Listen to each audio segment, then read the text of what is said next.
지극히 작은 겨자씨와 같은 하나님의 말씀 열매 맺으면 천국.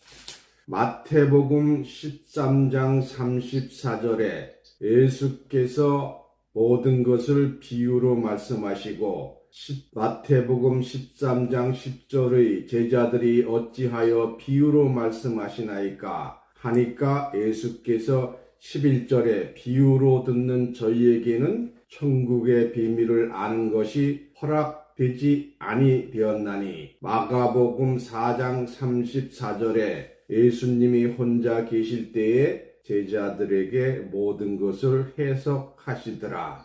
오늘 요한복음 16장 25절에 때가 이르면 아버지에 대한 것을 밝히 이르리라. 지극히 작은 하나님의 말씀이 열매를 맺으면 믿음의 겨자씨가 되어 인간의 심정 안에 심어져서 폭발적인 생명력을 발휘하여 위대한 선지자 큰 나무로 자라게 되는 것이다. 아멘. 오늘 본문 말씀 누가복음 17장 6절 주께서 가라사대 너희에게 겨자씨 하나일 만한 믿음이 있다면 이 뽕나무더러 뿌리가 뽑혀 바다에 심기우리라 하였을 것이요 그것이 너희에게 순종하였으리라.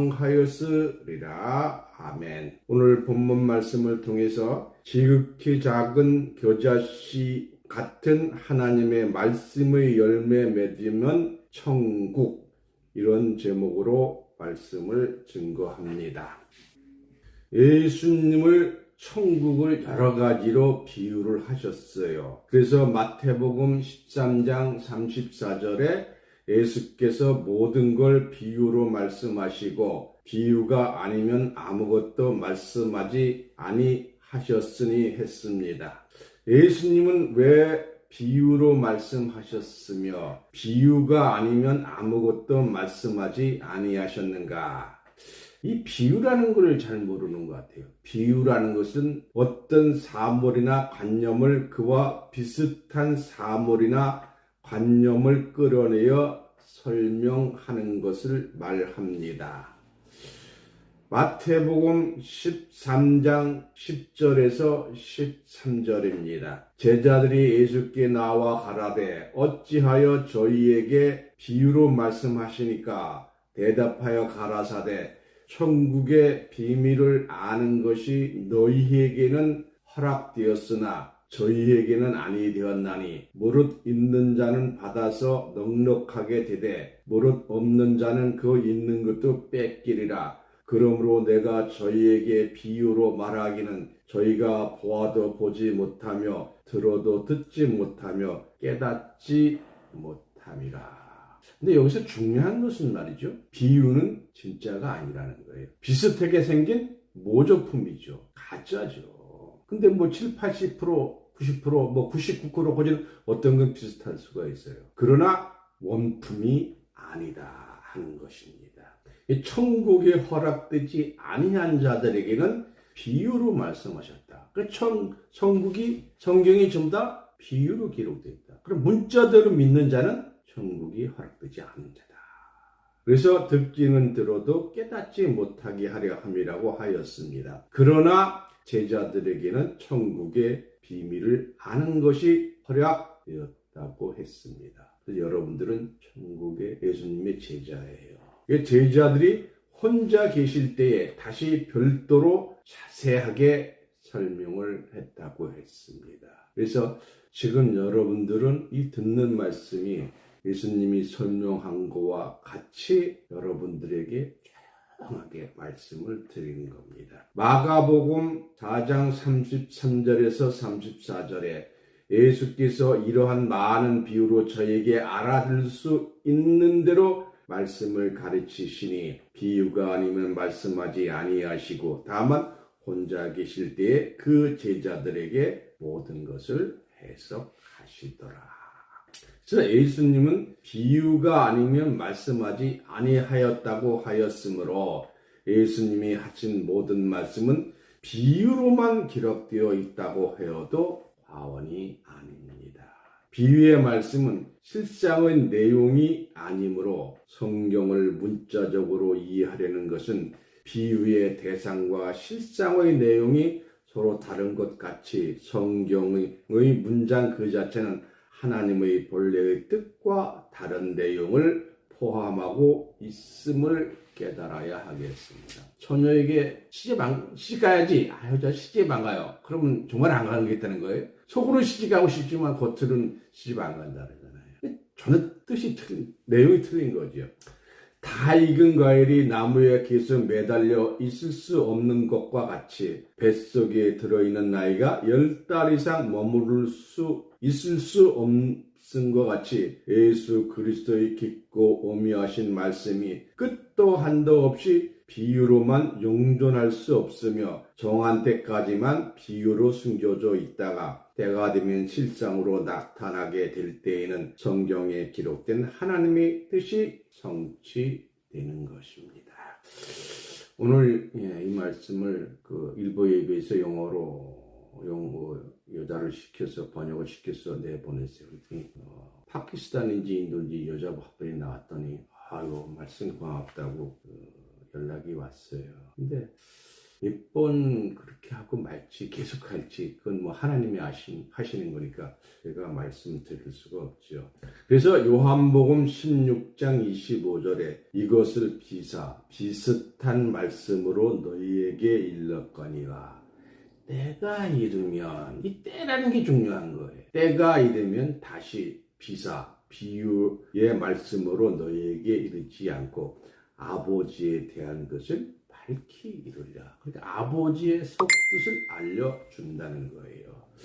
누가복음 8장 17절에로 뭐라 그랬어요? 숨은 것이 장차 드러나지 아니할 것이 없고 감추인 것이 장차 알려지고 나타나지 않을 것이 없느니라. 그러니까 때가 지금 이르고 있기 때문에 숨은 것이 나타나는 줄로 믿습니다. 그래서 비유와 비사로 기록된 하나님의 말씀이 때가 이르면 다시 비사로 말하지 아니하고 실상으로 증거될 때에 성경에 숨겨지고 감춘 것이 드러나고 알려지는 것입니다. 히브리서 10장 1절입니다. 장차 오는 좋은 일의 그림자여 참 형상이 아니므로 율법은 해마다 늘 드리는 바와 같은 제사로는 나오는 자들을 언제든지 온전케 할 수 없느니라 했습니다. 이 말씀과 같이 율법책으로 기록된 구약 성경은 장차 이루어질 좋은 일의 그림자로 기록이 된 겁니다. 구약은 좋은 일의 그림자로 기록이 되었습니다. 야고보서 1장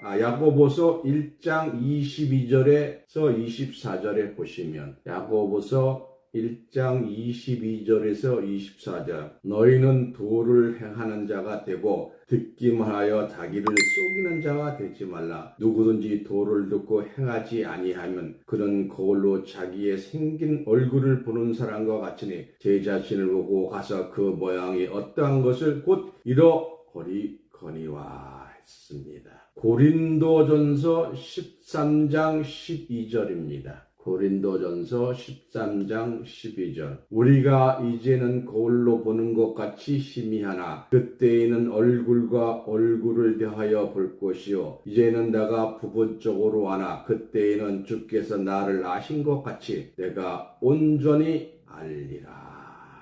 하나님의 말씀은 희미한 거울로 보는 것 같이 기록이 되어 있습니다. 고도의 비유와 비사의 성경 말씀은 상징과 암호모로 기록되어 있으므로 하나님이 성령이 함께하지 아니하는 사람으로는 바른 해석의 실상적인 말씀을 증거할 수가 없는 것입니다.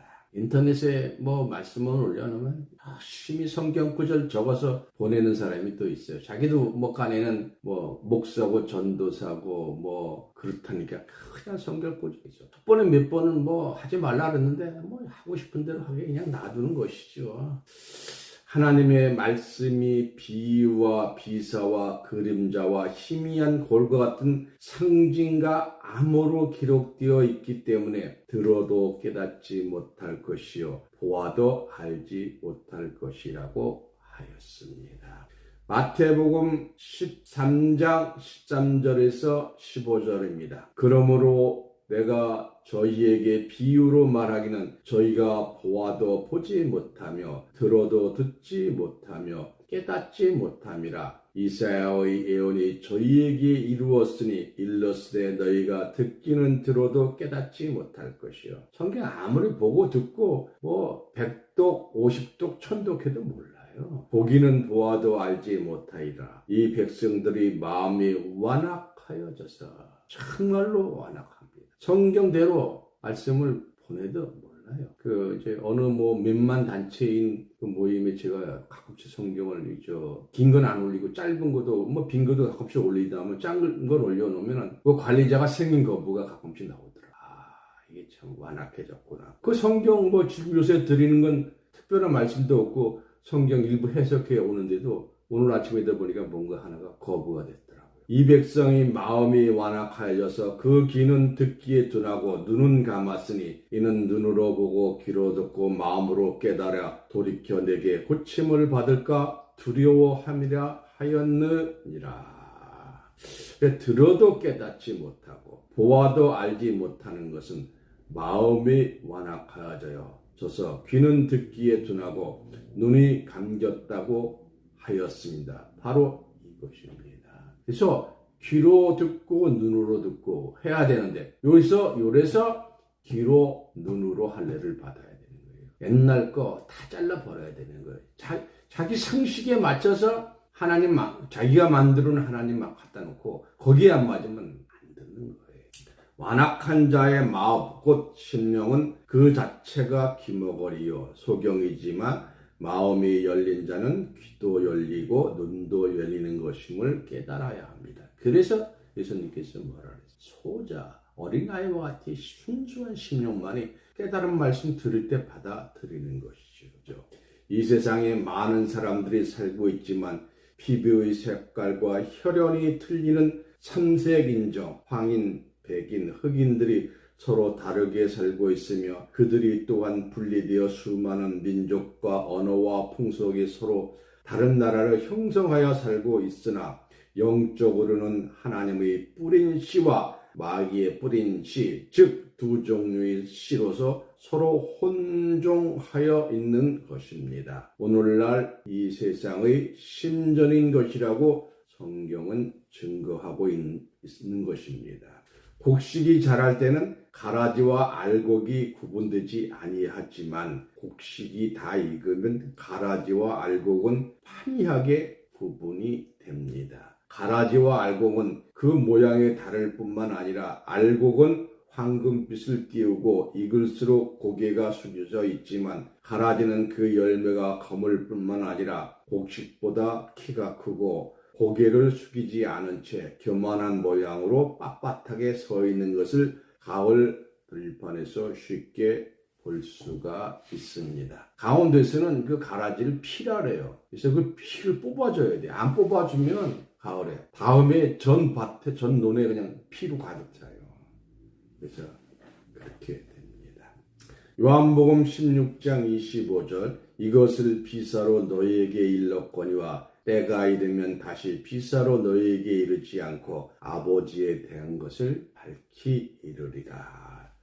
에레미야 23장 20절입니다. 여호와의 눈은 내 마음에 뜻하는 바를 향하여 이루기까지는 쉬지 아니하리니 너희가 말이래. 말세가 아닙니다. 말이래요. 쉽게 더 정확하게 얘기하면 천국이 이루어지기 전날이 말일인 거 되는 거죠.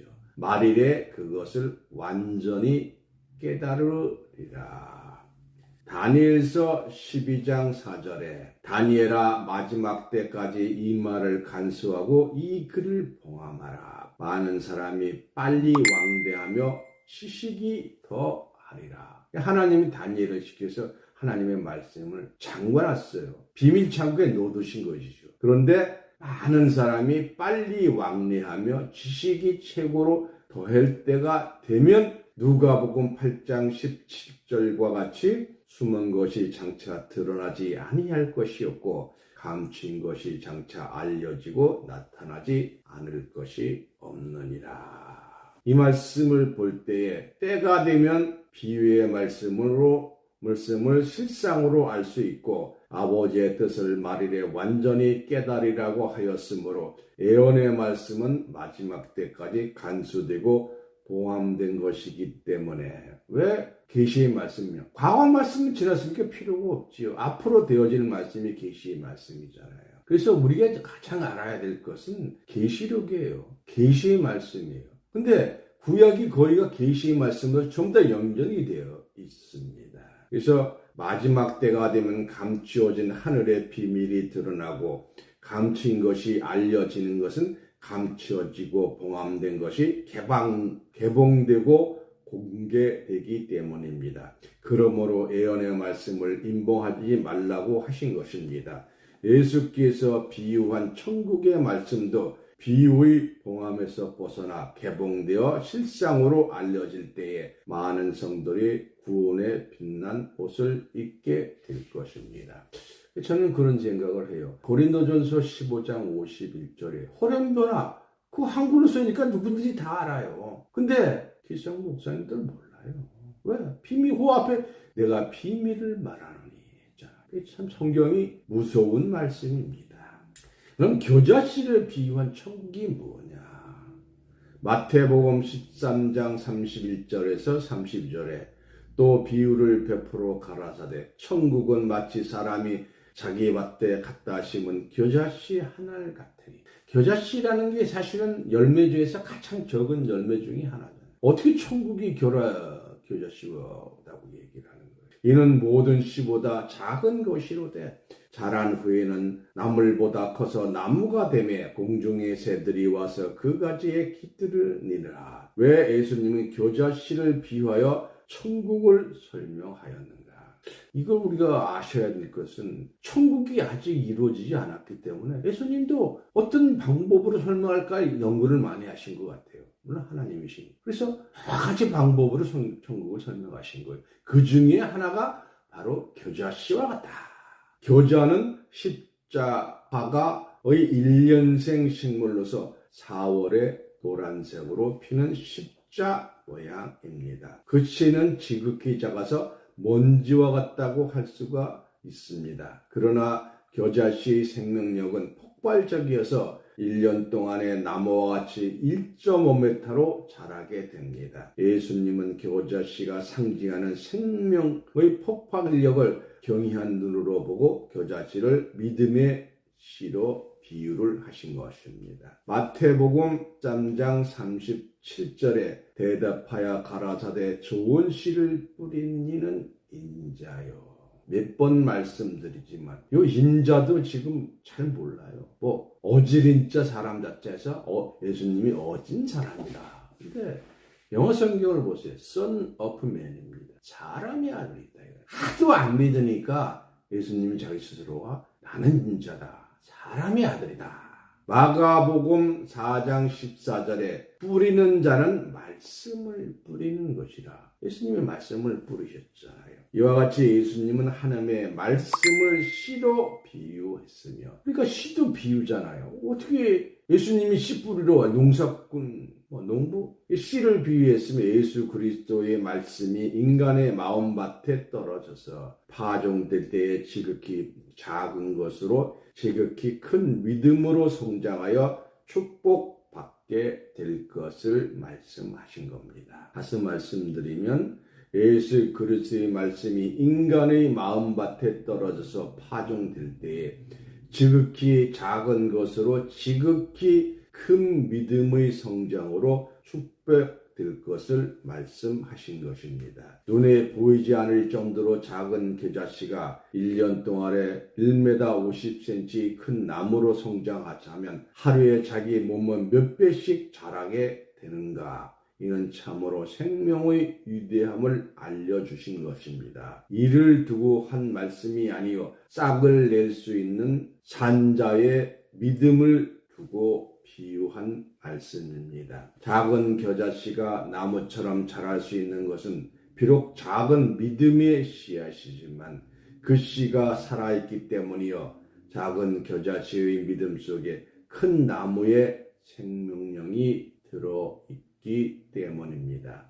믿음은 이와 같이 폭발력을 가진 위대한 생명을 자랑하는 것입니다. 작은 밤알 속에 큰 그늘을 지우는 큰 밤나무가 들어있는 것과 같이 비록 눈에 잘 보이지 않을 정도로 작은 겨자씨지만 나물보다 커서 나무가 되매 공중의 새가 와서 깃들인다고 하였습니다. 이 공중의 새는 무엇을 상징하는가? 길가에 떨어진 씨를 새들이 와서 먹었다고 하였습니다. 하나님 말씀의 씨를 쪼아먹은 새들은 사단을 상징합니다. 작은 나무에는 새들이 깃들일 수가 없습니다. 폭발적인 생명을 가진 겨자나무가 큰 나무로 성장했을 때에는 새들이 찾아오지만 나무를 결코 해할 수 없는 것입니다. 천국을 겨자씨로 비유한 것은 아무리 작은 믿음이라도 살아있는 생명의 씨앗을 가진 믿음은 결코 작지 아니하고 큰 나무의 사명자가 된다는 것입니다. 누가복음 17장 5절에서 8절 우리 본문 말씀 앞뒤르죠. 사도리 주께서 어찌 여짜오되 우리의 믿음을 더하소서 하니 주께서 가라사대 너희에게 겨자씨 하나일 만한 믿음이 있었더라면 이 뽕나무더러 뿌리가 뽑혀 바다에 심기우리라 하였을 것이요 그것이 너희에게 순종하였으리라. 너희 중에 네가 밭을 갈거나 양을 치거나 하는 중에 있어 밭에서 돌아오면 저더러 곧 와서 먹으라 할 자가 없느냐. 오히려 저더러 내가 먹을 것을 예비하고 띠를 띠고 나의 먹고 마시는 동안에 수중 들고 너희는 그 후에 먹고 마시리라 하지 아니하겠느냐. 이 겨자씨의 믿음은 놀라운 변화를 가져옵니다. 이 상전벽해되는 큰 심령의 변화가 일어날 수 있다는 것입니다. 바다가 뽕나무밭이 된다는 것은 천지개벽되는 일이 일어날 수 있다는 것입니다. 곧 하늘과 땅이 새롭게 변화된다는 것입니다. 바다는 소금 때문에 뽕나무가 심어서 자랄 수가 없잖아요. 그거하고 상전벽해다. 겨자씨의 믿음을 가진 자가 뽕나무에서 바다에 심어지리라고 명령하면 뽕나무가 순종한다고 하였습니다. 이 뽕나무는 실상의 뽕나무가 아니지요. 뽕나무 같은 사람을 말하는 것입니다. 이 뽕나무는 무엇을 말하는가? 뽕나무 잎에는 누에의 식량을 공급하여 비단실을 짜게 합니다. 이는 성도들의 옳은 행실로서 어린 양의 아내가 입을 거룩한 세마포 옷을 만들게 됩니다. 계시록 19장 7절 8절입니다. 우리가 즐거워하고 크게 기뻐하여 그에게 영광을 돌리세 어린 양의 혼인 기약이 이르렀고 그 아내가 예비하였으니 그에게 허락하사 빛나고 깨끗한 세마포를 입게 하셨은즉